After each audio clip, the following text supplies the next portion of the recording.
Bom, o principal objetivo é defender um pouco a ideia das pessoas poderem se expressar a favor ou contra, né? Nós temos eu acho que um grande problema é a liberdade, ela tem a ver com a gente escutar o que a gente não quer escutar, né? Então a gente tem a ideia de que a liberdade a liberdade ela vale até a gente escutar aquilo que a gente não quer ouvir. Esse é o problema. A gente acha que ela foi muito hostilizada, né? Eu acho que as pessoas têm o direito de não concordar com ela, tá?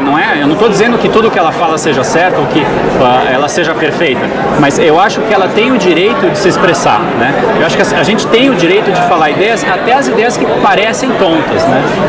Se a gente olhar a própria evolução, a própria criatividade, o nascimento de novas ideias, a gente percebe que muitas ideias que nasceram como ideias aparentemente idiotas viraram grandes sucessos, né? Nós temos vários casos. E a gente tem um outro caso também. A gente tem um caso de ideias que eram ideias sensacionais, que eram ideias perfeitas e que desapareceram, né? Por exemplo, a gente não... Acho que a pessoa de casa hoje não está vendo a gente de um computador Olivetti. E a Olivetti já foi a principal fábrica de máquinas de escrever, né? Mas aí apareceu alguém com a ideia de fazer esse brinquedo chamado computador.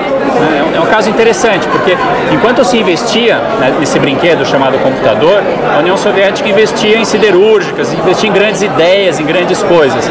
E hoje a gente vê que as siderúrgicas já não valem tanto e o grande motor do conhecimento, o grande motor da criatividade é a computação. Tem vários. Como é que você estava vendo o fato de que só aqueles que protestavam contra ela estavam se manifestando? Eu acho que eles são mais organizados, né? Eu acho que não havia muito, vamos dizer assim, um motor de impulso para as pessoas que eram a favor dela se organizarem, né? Porque, de certa forma, ela, por exemplo, quando ela chegou no aeroporto em Recife, não faz muito sentido, vamos esperar ela no aeroporto, não faz muito sentido, quer dizer, talvez bacana como uma coisa simpática, mas não tem muita diferença, né? Agora, eu acho que as pessoas que foram contra ela, que foram organizar essa manifestação contra ela, eu acho que avançaram demais no sinal vermelho. Eu acho que é importante a gente estar aqui organizado hoje para dizer, olha, peraí, a gente defende a liberdade de expressão, né? E a gente defende, inclusive, a liberdade de expressão de quem tem uma opinião diferente da nossa, né? Eu acho que não existem ideias certas e erradas, né? Isso é o tempo quem vai dizer, né? É a pretensão do conhecimento, a gente achar que a gente sabe tudo, né? E a gente não acha isso. Então acho que todo mundo tem o direito de falar. Tem até um representante do governo que disse que se não houver violência, vale qualquer coisa para impedir a pessoa de falar. Você concorda com isso? Eu acho que existe um problema aí que é o seguinte: o governo, ele vive da violência por definição. O governo, o próprio Max Weber dizia que o governo, uma das definições, ele tem um monopólio sobre a violência em um território. É um pouco estranho isso vindo do governo. E o governo, quando eu comecei esse vídeo, eu falei que a liberdade ela tem um pouco a ver em escutar aquilo que a gente não quer ouvir. E o governo não gosta disso. O governo não gosta de opiniões contrárias a dele. E um dos motivos pelos quais isso acontece é porque se houver uma competição, as pessoas não vão escolher o serviço do governo, né? Eu, por exemplo, tenho um exemplo aqui. Você dificilmente vai ver um funcionário público dizendo obrigado pela preferência, volte sempre. Por quê? Porque eles têm um monopólio, né? Eles podem oferecer qualquer serviço de qualquer jeito, eles têm um monopólio.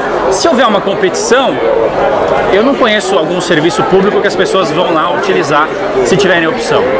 Eric, para concluir, como é que você vê o fato de que determinados agrupamentos políticos que no passado defendiam liberdade de expressão, direitos civis, etc., hoje se juntam para impedir uma mulher pequena, simples, em defesa de falar de seus direitos? Bom, mas eu acho que um ótimo exemplo é o Fidel, por exemplo. O Fidel, ele quando ele lutou pela situação, foi para trazer mais liberdade para Cuba, foi para trazer mais contra a opressão, né? E tem uma história interessante, porque o braço direito do Fidel era um cara chamado Wilber Matos. E logo depois que o Fidel assumiu, o Wilber Matos percebeu que o Fidel não mudou de ideia. Ele já não queria só a liberdade de expressão, a liberdade de escolha. Não, ele queria aquilo que eu te falei, uma liberdade desde que fosse uma opinião igual a dele, né? Então ele estava trocando um tipo de ditadura, um tipo de repressão por outro tipo de repressão, né? A gente vê isso muito aqui no Brasil também. Eu fico até triste, de certo aspecto, porque, por exemplo, obviamente eu não sou petista, eu não gosto do PT, mas eu achava bacana, por exemplo, o PT ter uma linha de pensamento bastante clara. Eu não concordo com a linha deles, mas eles tinham uma linha clara. Olha, a nossa linha é essa, essa e essa. De repente, você vê o PT, por exemplo, junto com Sarney, junto com Collor, junto com Maluf, que era o grande inimigo deles. Como é que é possível isso? Quer dizer, então eles não só são contra outras ideias, como eles também não têm ideias, eles não têm consistência das coisas, né?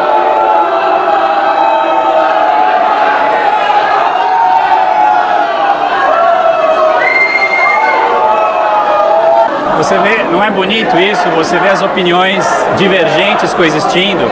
Mas aqui você tem o pessoal do Liber que defende a ideia de liberdade e você tem o pessoal também que defende a ideia de Cuba.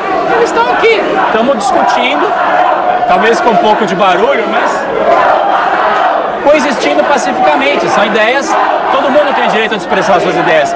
Deixar as ideias vencerem pela força das ideias e não pela força da força, né? As melhores ideias vencem. Muito obrigado pela oportunidade.